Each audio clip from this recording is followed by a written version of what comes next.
जय श्री कृष्णा प्रिय भक्तों, आइए शुरू करते हैं गीता का दूसरा अध्याय। पहला श्लोक। संजय ने कहा, अर्जुन उस समय करुणा से भरा और आंसुओं से भीगा हुआ व्याकुल आंखों वाला प्रतीत हो रहा था।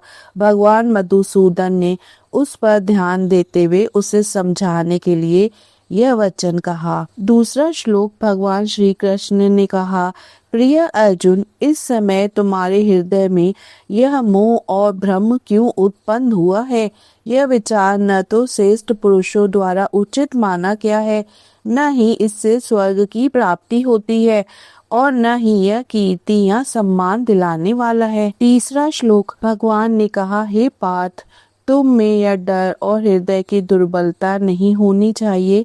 यह कमजोर मनुष्य की पहचान है, इसलिए इसे छोड़ दो और उठ खड़े हो हे परंतप।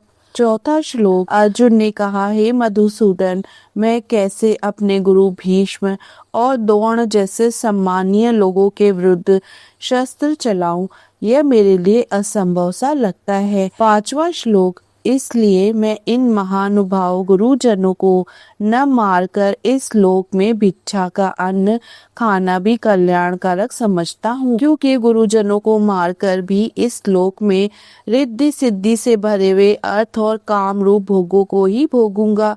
वह सारे सुख मेरे आदरणीय परिवारजनों के रुधिर से भीगे होंगे। छठा श्लोक। हमें यह भी नहीं मालूम कि हम लोगों के लिए क्या अच्छा है। हम उन्हें जीतेंगे या वे हमें जीतेंगे?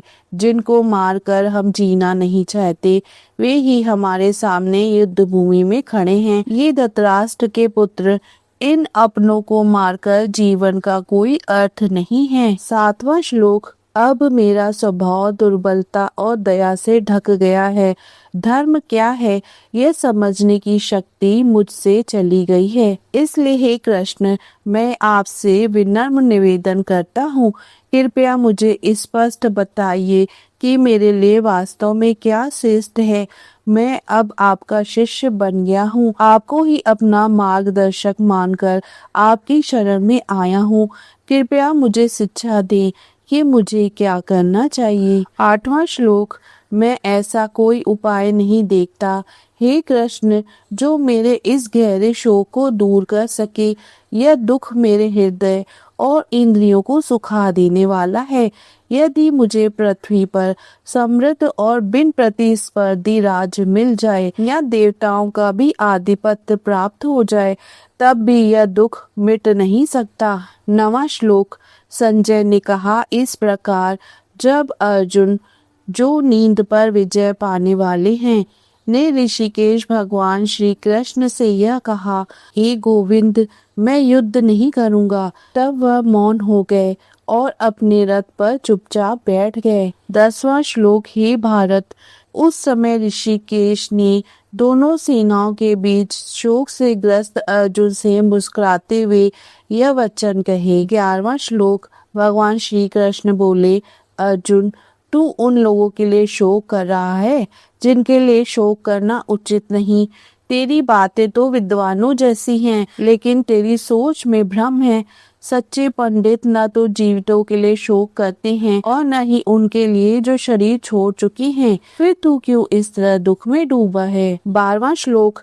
कभी ऐसा समय नहीं था जब मैं, तुम या ये सभी राजा नहीं थे, और आगे भी हम सब कभी न रहेंगे। ऐसा नहीं होगा।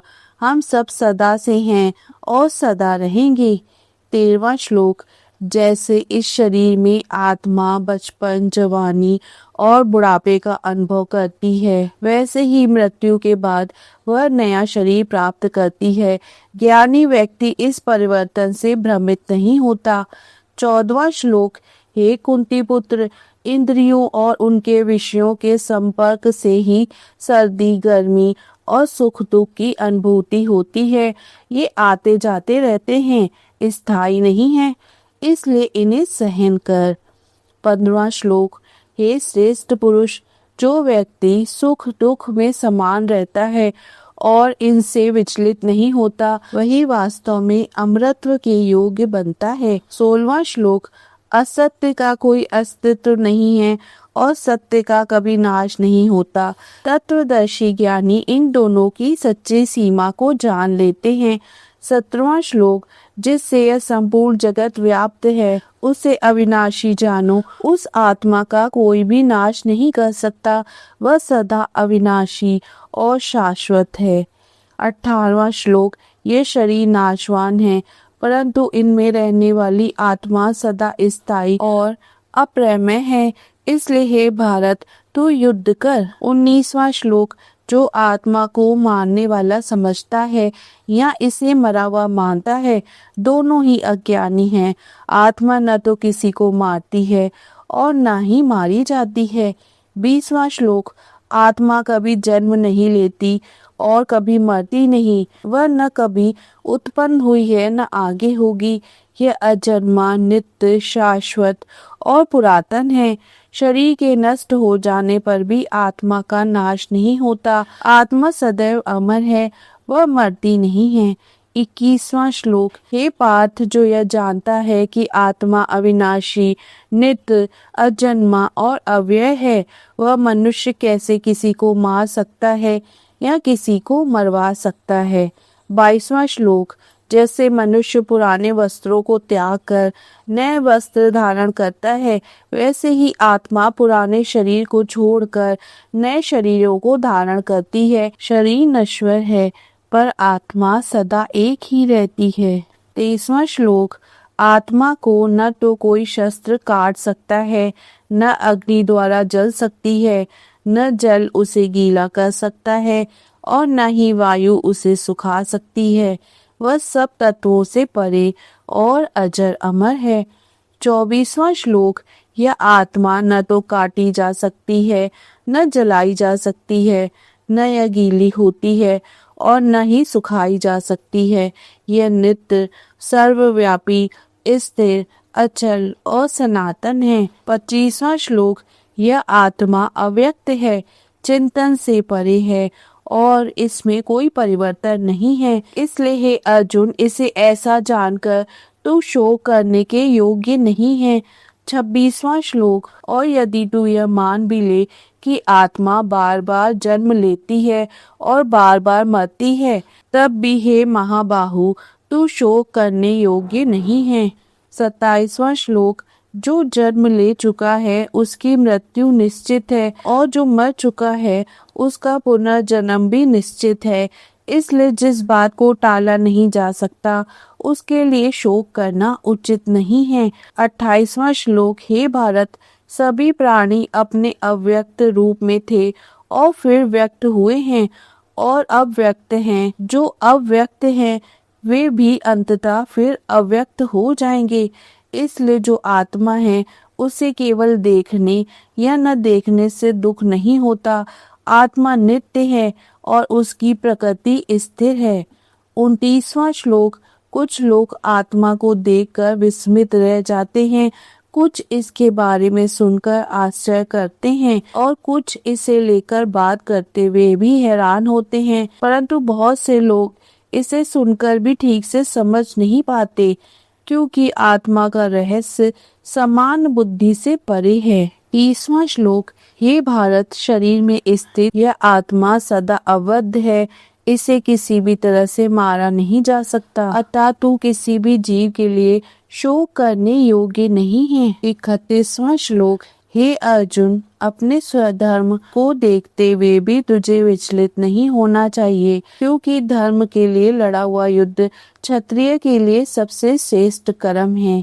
अर्थात यदि तेरे हाथों इस धर्म भूमि में कोई मारा भी जाता है तो वह पाप नहीं बल्कि धर्म कहलाएगा, क्योंकि यह युद्ध अधर्म और अन्याय को समाप्त करने के लिए है। 32वां श्लोक, हे पार्थ, जो यह युद्ध अपने आप सामने आया है वह स्वर्ग के द्वार को खोलने वाला है।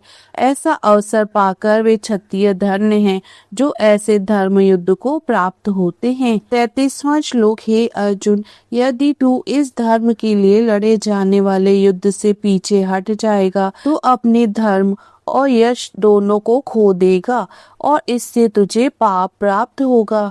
34वां श्लोक, लोग तेरी सदा रहने वाली निंदा करेंगे और सम्मानित व्यक्ति के लिए अपकीर्ति मृत्यु से भी अधिक दुखद होती है। इस कारण तू पाप का भागी बनेगा। 35वां श्लोक। जिन महायोद्धाओं के द्वारा तू पहले बहुत सम्मानित था, वे सोचेंगे कि तू भय के कारण युद्ध से पीछे हट गया और तेरे प्रति उनका आदर भी कम हो जाएगा। इस तरह तेरा मान सम्मान खो जाएगा, जो एक वीर के लिए सबसे बड़ा अपमान है। 36वां श्लोक। तेरे शत्रु तेरे सामर्थ की निंदा करते हुए बहुत सी अपमानजनक बातें कहेंगे और तेरे लिए उससे बढ़कर और क्या दुखद हो सकता है। और हे अर्जुन, किसी योद्धा के लिए दुश्मनों के मुंह से अपमानजनक शब्द सुनना मृत्यु से भी अधिक कष्टदायक होता है। 37वां श्लोक। यदि तुम इस धर्म युद्ध में मृत्यु को प्राप्त हो जाते हो तो तुम्हें स्वर्ग की प्राप्ति होगी। यदि तुम विजयी हुए तो पृथ्वी का राज्य भोगोगे। इसलिए हे अर्जुन, दृढ़ संकल्प के साथ उठो और युद्ध के लिए तैयार हो जाओ। 38वां श्लोक। सुख दुख लाभ हानि और जय पराजय को समान समझकर युद्ध के लिए तत्पर हो जाओ। इस प्रकार युद्ध करने से तुम्हें कोई पाप नहीं लगेगा। श्री कृष्ण जी अर्जुन को युद्ध के परिणाम से दूर हटकर सिर्फ अपने कर्तव्य का पालन करना सिखा रहे हैं। 39वां श्लोक। हे पार्थ, अब तक मैंने तुम्हें ज्ञान के अनुसार कहा, अब तू इसे कर्म योग के अनुसार सुन। उस बुद्धि से युक्त होकर तू कर्म के बंधन से सर्वथा मुक्त हो जाएगा। 40वां श्लोक। इस कर्म योग में आरंभ करने का कोई नाश नहीं होता और इसमें विपरीत परिणाम का कोई भय नहीं है। इस धर्म का थोड़ा सा भी आचरण मनुष्य को भय से बचा लेता है। 41वां श्लोक। हे कुरुनंदन, इस योग में निश्चयात्मक बुद्धि वाले मनुष्य की बुद्धि एक ही होती है, परंतु जिनकी बुद्धि निश्चयहीन होती है उनकी इच्छाएं अनेक शाखाओं में फैल जाती हैं। जो साधक कर्म योग में स्थिर है उसका लक्ष्य केवल आत्म कल्याण होता है, लेकिन जो मोह और अस्थिरता में है उसकी बुद्धि अनेक दिशाओं में भटकती है। 42वां और 43वां श्लोक। जो विवेक रहित हैं वे केवल वेदों की अलंकारिक वाणी को ही सर्वोत्तम मानते हैं। वे कहते हैं स्वर्ग ही सबसे बड़ा लक्ष्य है। ऐसे लोग भोग और ऐश्वर्य की इच्छा से प्रेरित होते हैं। वे अनेक कर्म कांडों का वर्णन करते हैं जो भोग और ऊंचे लोक की प्राप्ति के लिए होते हैं। उनका मन केवल सुख सुविधाओं और फल की कामना में लगा रहता है। 44वां श्लोक। भोग और ऐश्वर्य में आसक्त लोगों की बुद्धि उस मोह से ढक जाती है और ऐसी अवस्था में एकाग्र बुद्धि नहीं बन पाती। जब मनुष्य सांसारिक सुखों में उलझ जाता है तब आत्मज्ञान और योग की स्थिरता प्राप्त नहीं होती। हे अर्जुन, वेद त्रिगुण से संबंधित है। तू इन तीनों गुणों से परे हो जा, द्वंद्वों से रहित रह, सदा सत्य में स्थित रह और योग क्षेम की चिंता न कर, आत्मवान बन। 46वां श्लोक।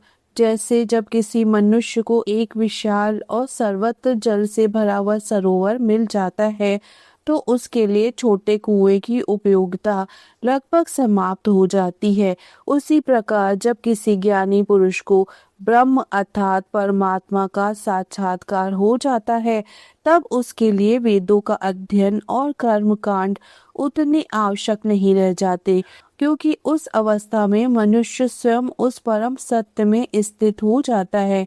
47वां श्लोक। तेरा अधिकार केवल कर्म करने में है, उसके फलों में कभी नहीं। इसलिए तू कर्म फल का कारण मत बन और अकर्म में भी आसक्त मत हो। यह गीता का अत्यंत प्रसिद्ध श्लोक है।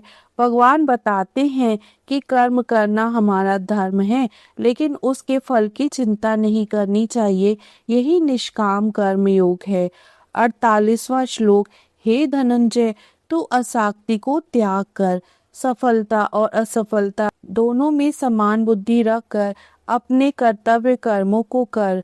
कर्म तो करना ही है, पर उसका फल भगवान पर छोड़ देना ही समत्व योग है। सच्चा योगी वही है जो परिस्थितियों में सम रहता है, चाहे परिणाम अनुकूल हो या प्रतिकूल। 49वां श्लोक। हे धनंजय, फल की इच्छा से किया गया कर्म इस समत्व रूप बुद्धि योग की तुलना में अत्यंत ही निम्न स्तर का होता है। इसलिए तू अपनी शरण समबुद्धि में ही ले। फल की इच्छा कर्म को बंधन बनाती है। केवल बुद्धि योग से कर्म पवित्र और मुक्तिदायक बनता है। 50वां श्लोक। जिस मनुष्य की बुद्धि समत्व में स्थित होती है वह इस जीवन में ही पुण्य और पाप दोनों के बंधन से मुक्त हो जाता है। इसलिए हे अर्जुन, तू अपने मन को योग में स्थिर कर ले, क्योंकि यही योग कर्मों में कुशलता का मार्ग है, अर्थात ऐसा कर्म करने का ढंग जिससे मनुष्य कर्म करते हुए भी उसके बंधन से छूट जाता है। जो योगी समबुद्धि से युक्त होकर कर्म करता है वह न शुभ फल से बंधता है न अशुभ। यही कर्म योग की पराकाष्ठा है। 51 नंबर श्लोक। जो बुद्धियुक्त पुरुष है वे अपने कर्मों के फलों को त्याग कर जन्म मरण के बंधन से मुक्त होकर परम शांति के स्थान को प्राप्त करते हैं। 52 श्लोक। हे अर्जुन, जब तेरी बुद्धि इस मोह और अज्ञान के दलदल को पार कर जाएगी, अर्थात जब तेरा मन संसार की असत्य, अस्थिर और नश्वर चीजों से भ्रमित होना छोड़ देगा, तब तू सच्चे ज्ञान के प्रकाश में स्थित हो जाएगा। 53 नंबर श्लोक। जब आपकी बुद्धि शास्त्रों और उपदेशों की विभिन्न बातों से विचलित नहीं होती और स्थिर रह जाती है और आपका मन ध्यान में अडिग हो जाता है, तब आप सच्चे योग यानी परमात्मा का अनुभव प्राप्त करते हैं। 54 नंबर श्लोक। अर्जुन ने कहा, हे केशव, जो व्यक्ति स्थिर बुद्धि वाला है और ध्यान में स्थित है उसका लक्षण क्या है? वह किस प्रकार बोलता है, कैसे बैठता है और कैसे चलता है? 55 नंबर श्लोक। हे पार्थ, जब मनुष्य मन में उठने वाली सभी इच्छाओं को त्याग देता है और आत्मा में ही संतुष्ट रहता है तब वह स्थित प्रज्ञ कहलाता है। 56 नंबर श्लोक। जो व्यक्ति दुख में भी विचलित नहीं होता, सुख में भी आसक्त नहीं होता और राग भय व क्रोध से मुक्त है वह स्थिर बुद्धि मुनि कहलाता है।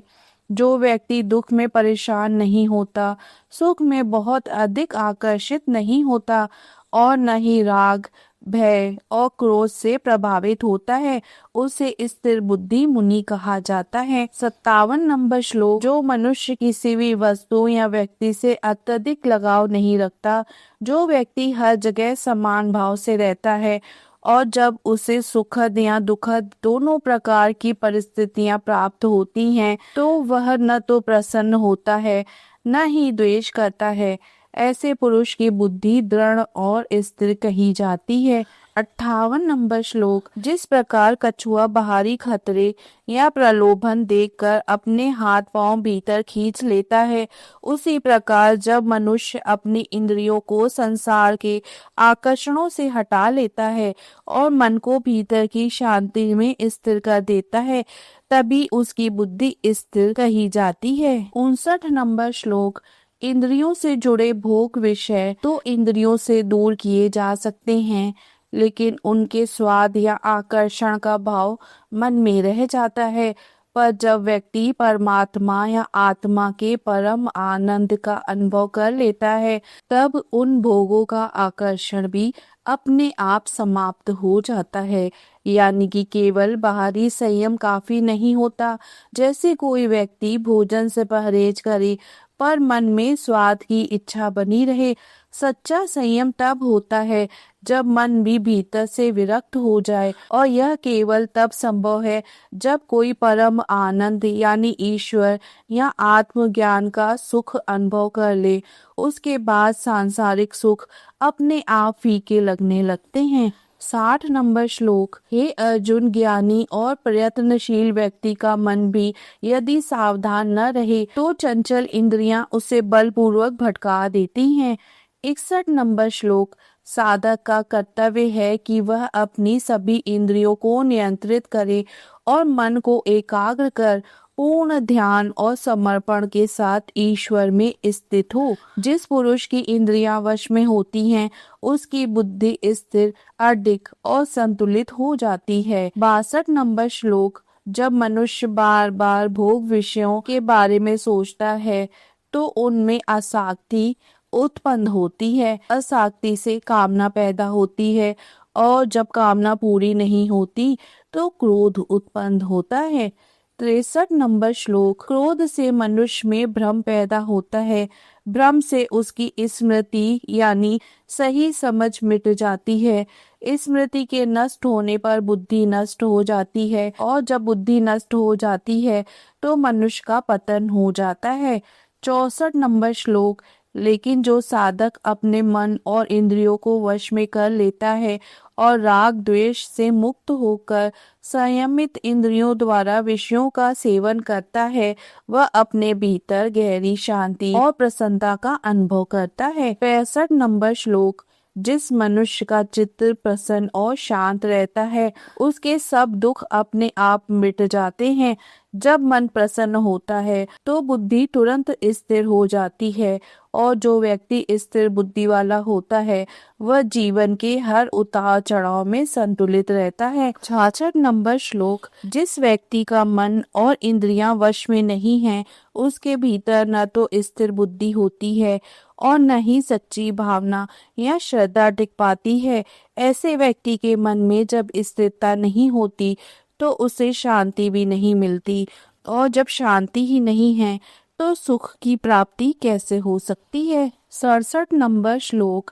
जब मन इंद्रियों के पीछे भागता है तो वह व्यक्ति की बुद्धि को उसी तरह भटका देता है जैसे तेज हवा पानी में चलती नाव को इधर उधर उड़ा देती है। उसी प्रकार जब हमारी इंद्रियां बाहरी विषयों की ओर भागती हैं तो हमारी बुद्धि विवेक और निर्णय शक्ति खो जाती है और जीवन का रास्ता डगमगा जाता है। 68 नंबर श्लोक। इसलिए हे अर्जुन, जिस व्यक्ति ने अपनी सभी इंद्रियों को और इंद्रियों के विषयों से पूरी तरह वश में कर लिया है उसकी बुद्धि स्थिर रहती है, वह सच्चा ज्ञानी और शांत पुरुष है।